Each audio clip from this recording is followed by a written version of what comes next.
Grace Sullivan spent 11 years caring for her dying mother. She fed her, bathed her, sat beside her hospital bed through 3 surgeries and 2 strokes. Her brother visited 4 times a year, always with his wife, always with a reason to leave early. So when the lawyer opened their mother's will, Grace expected the house. She expected, at the very least, to be mentioned.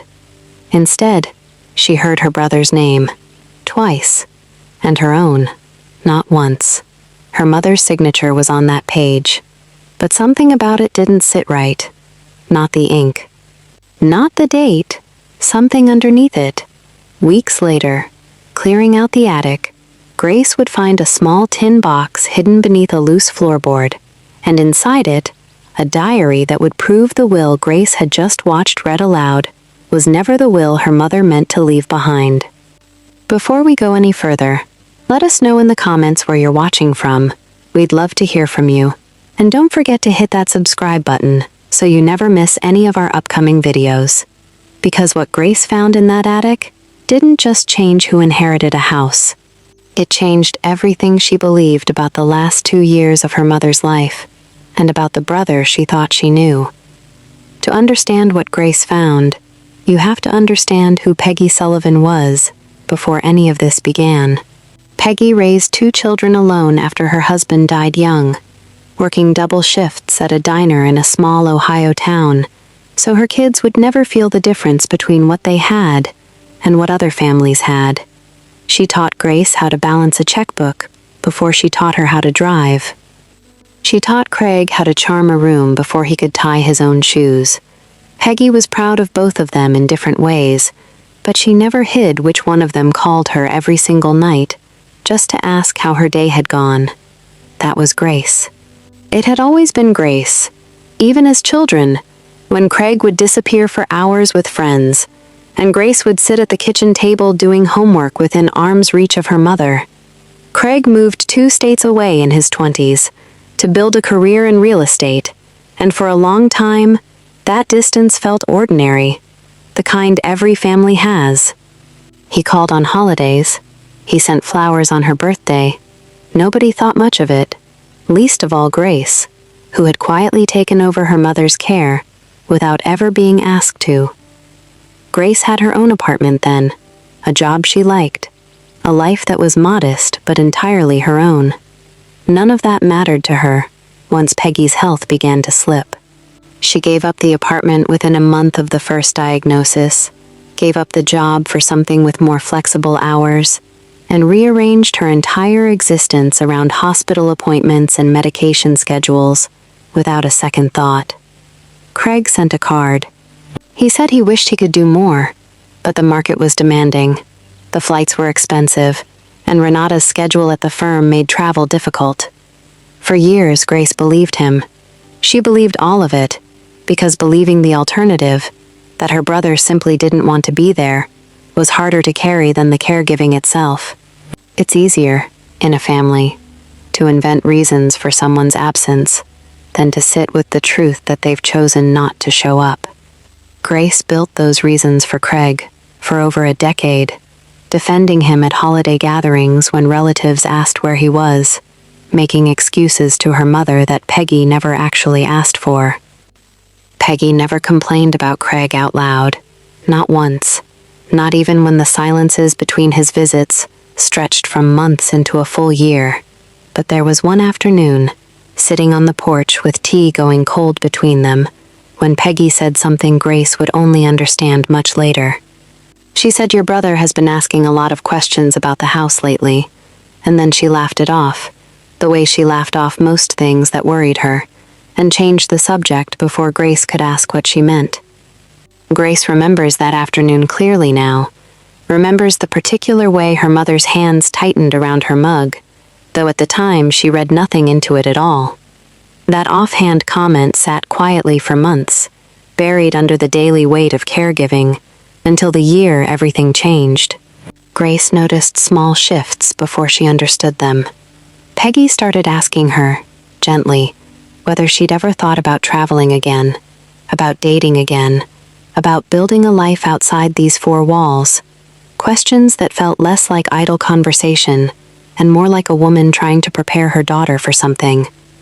Grace brushed each one aside, the way she brushed aside most concerns for herself during those years, insisting she was exactly where she wanted to be, that there was nowhere else she'd rather spend her days. 8 months before Peggy's death, Craig and Renata began visiting more than they had in a decade, always together, always asking Grace, gently but firmly, to give them some time alone with Mom. At first, Grace was relieved. She thought her brother was finally stepping up, finally showing the kind of presence Peggy deserved after all these years.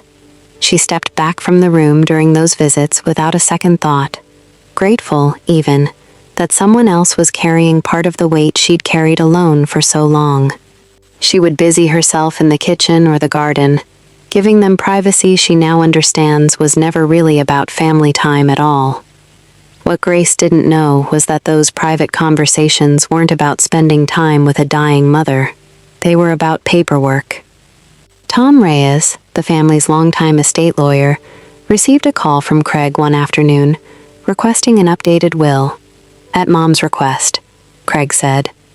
Tom had known Peggy for over 20 years, had drafted her original will when her husband died, and something about the request felt off to him even then, though he couldn't have said exactly why. He scheduled the appointment anyway, telling himself it was standard practice, that families revised these documents all the time as circumstances changed. Peggy arrived with Craig and Renata on either side of her, frailer than Tom remembered, quieter than he remembered, and she signed where she was told to sign. Tom would later recall, when it mattered, that Peggy hadn't asked a single question during that meeting, hadn't requested a private moment with him the way she usually did, hadn't made the small jokes she always made when she visited his office. At the time, he attributed it to exhaustion. Looking back, he understood it as something closer to resignation, a woman conserving whatever energy she had left for battles she believed she could still win. Grace noticed the change in her mother before she understood the cause of it. Peggy grew quieter in the weeks that followed, more careful with her words, the way a person becomes when they're choosing which battles are worth the energy they have left. She stopped writing in the small leather journal she kept on her nightstand, the one Grace had seen her fill for years without ever once asking to read it. For 11 days, the journal sat untouched, closed on the nightstand exactly where Grace had last seen it. When Peggy finally picked it up again, her handwriting had changed. It was smaller, tighter, the way handwriting gets when someone is trying very hard to write something down before they lose the nerve to finish it. Around this same time, Grace began noticing other small oddities she couldn't quite place. Renata started managing more of Peggy's affairs, offering to handle prescription pickups and grocery deliveries in ways that seemed helpful on the surface, but slowly, quietly, put distance between Grace and the daily details of her mother's care. Craig began asking Grace, casually, what her own plans were for after their mother passed, whether she'd thought about moving somewhere new, starting fresh somewhere without so many memories attached. Grace assumed it was concern for her well-being. It would take the diary to reveal it as something closer to preparation. Peggy Sullivan died on a Tuesday morning in early spring, with Grace holding her hand, the way it had been for 11 years.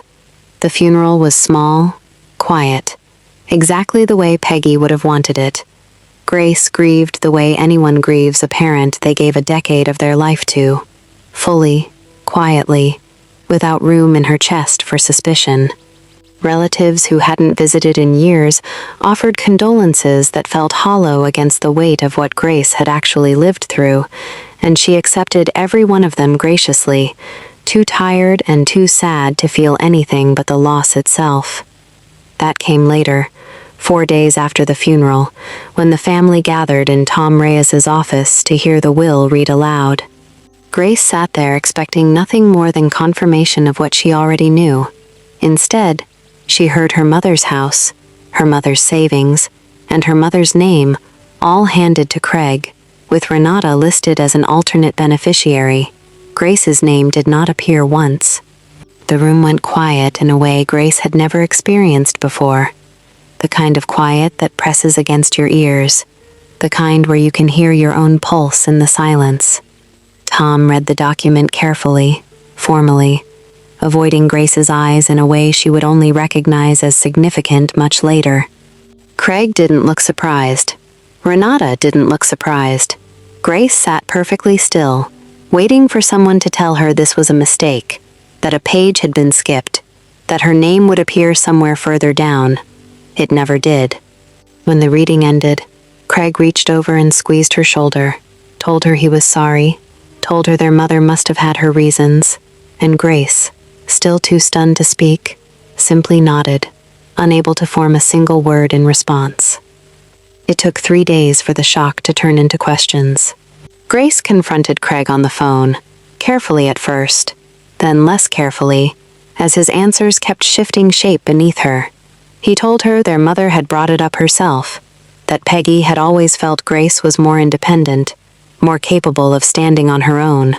Then, when Grace pushed back, he told her it was about fairness, since he'd helped finance some of her medical equipment years earlier, a claim Grace had never heard before and couldn't verify no matter how carefully she searched through old receipts and statements. When she pressed harder still, he told her to let it go, that arguing over money would only dishonor their mother's memory, a line that struck Grace as strange, coming from the man who had just inherited nearly everything their mother owned. Renata stayed silent throughout most of these calls, but Grace noticed she was never far from the phone, could hear the faint sound of her presence in the background, occasionally catching a whispered word that Craig would quickly talk over. Grace began to wonder, for the first time in her life, whether her brother had ever fully made his own decisions, or whether Renata had simply become better at making them for him than anyone had noticed. It was an uncomfortable thought, one that didn't excuse what was happening, but complicated it in ways Grace wasn't ready to sit with yet. Grace went to see Tom Reyes next, hoping for clarity, and found something closer to unease. Tom was professional, careful with his words, citing confidentiality obligations he was bound to respect, even with Peggy gone. But Grace noticed the way his hands moved when she asked direct questions, the way he glanced at the door before answering anything at all, the way his usual warmth toward her had curdled into something more guarded. He told her, carefully, that if she ever found anything among her mother's belongings that raised concerns, she should bring it to him immediately, no matter how small it seemed. It was a strange thing to say to someone who had simply asked whether a will could be contested, and Grace left his office with more questions than she'd walked in with. Over the following weeks, Grace began quietly gathering pieces of a picture she didn't yet understand. She found bank statements showing withdrawals in her mother's final year that didn't match any expense she recognized. Several $1,000s moved in increments too small to trigger the bank's usual flags, but too large to be incidental. She found a caregiver's log, kept by the part-time aide who'd helped in Peggy's last months, noting visits from Craig and Renata that lasted for hours behind closed doors, far longer than the friendly check-ins Grace had assumed they were. The aide, when Grace finally called her, remembered feeling uneasy about those visits, but hadn't known who to mention it to. Grace found herself, more than once, suspecting the worst, wondering if Renata had somehow forged her mother's signature outright, a theory that felt dramatic even as she considered it, but one she couldn't quite let go of either. She spent an entire weekend comparing old birthday cards and letters to the signature on the will, holding them up to the light, searching for inconsistencies that might prove something concrete. In the end, the signature matched. It genuinely was her mother's hand. That discovery should have closed the question. Instead, it only deepened it, because if the signature was real, then whatever had happened to her mother in those final months was something far more complicated than simple forgery. It was while boxing up the house for sale, exactly as the will instructed, that Grace found the answer she hadn't known she was looking for. In her mother's old sewing room, Kneeling to pack away a box of fabric, she noticed a floorboard that gave slightly beneath her knee. Underneath it sat a small tin box, the kind Peggy had once used to store buttons and thread, now holding something far heavier. Inside was a leather journal, its final pages written in that same small, careful handwriting Grace remembered from her mother's last months, along with a sealed envelope addressed, in Peggy's own hand, to Tom Reyes. Grace read the journal alone, at the kitchen table, in the house she had spent 11 years keeping warm for her mother. What she found inside wasn't a confession of guilt. It was a record of fear, written by a woman who understood exactly what was happening to her, but no longer had the strength to fight it in the moment. Peggy had documented each visit from Craig and Renata in careful detail. The questions about the house, the gentle pressure disguised as concern, the way Renata would sit close beside her, hand resting on her arm, while Craig explained why certain paperwork needed updating. One entry described how tired Peggy felt after each visit, not physically, but in a way that settled somewhere deeper, a fatigue that came from being managed rather than cared for.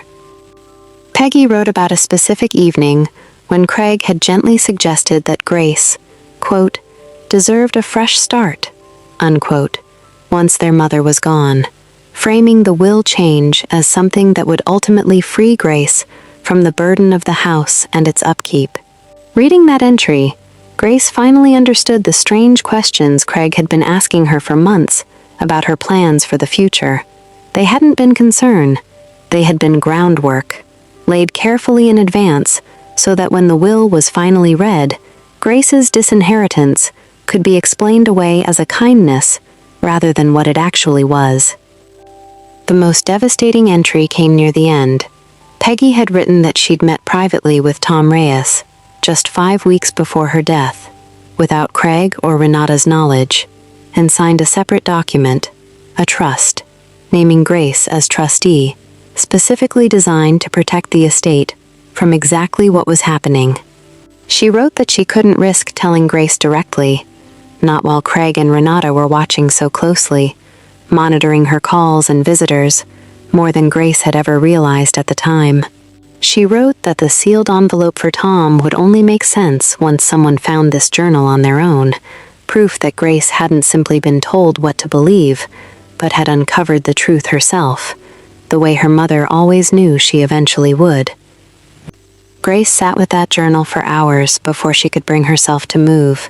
She read certain pages twice, 3 times, trying to reconcile the quiet, careful mother she remembered with the woman who had been documenting a slow, deliberate campaign against her own peace of mind.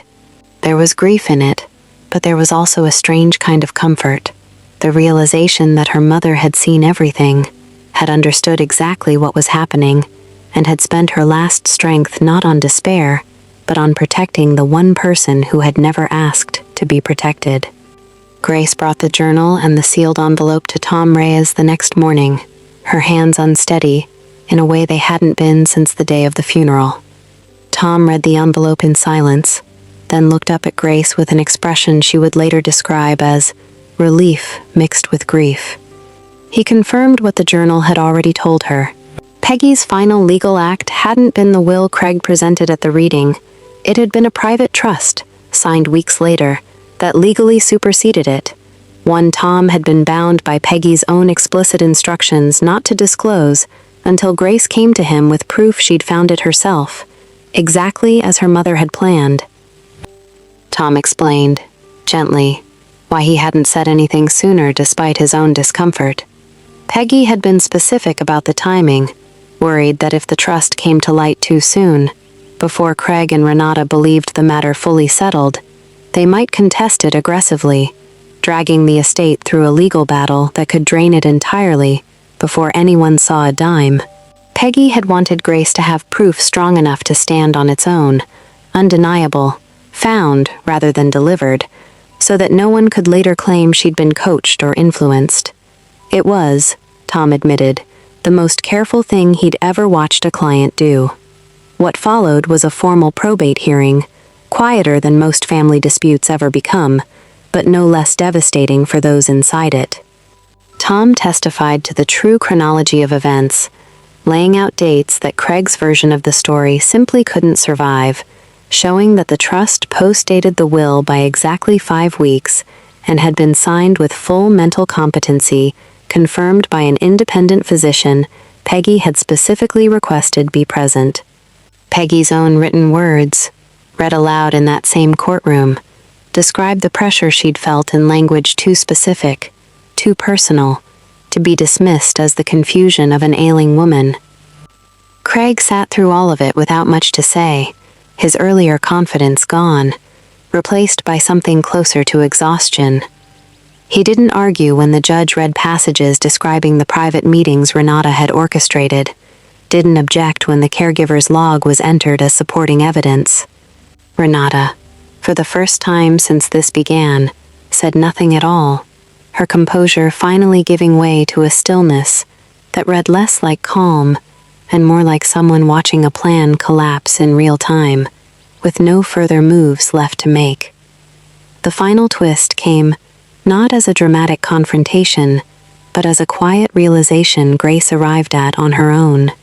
Reading back through the journal a second time, she noticed how carefully Peggy described Renata's role in nearly every difficult conversation, and how often Craig seemed to be repeating words that weren't quite his own, phrases too polished, too rehearsed, for a man who had never been especially careful with language.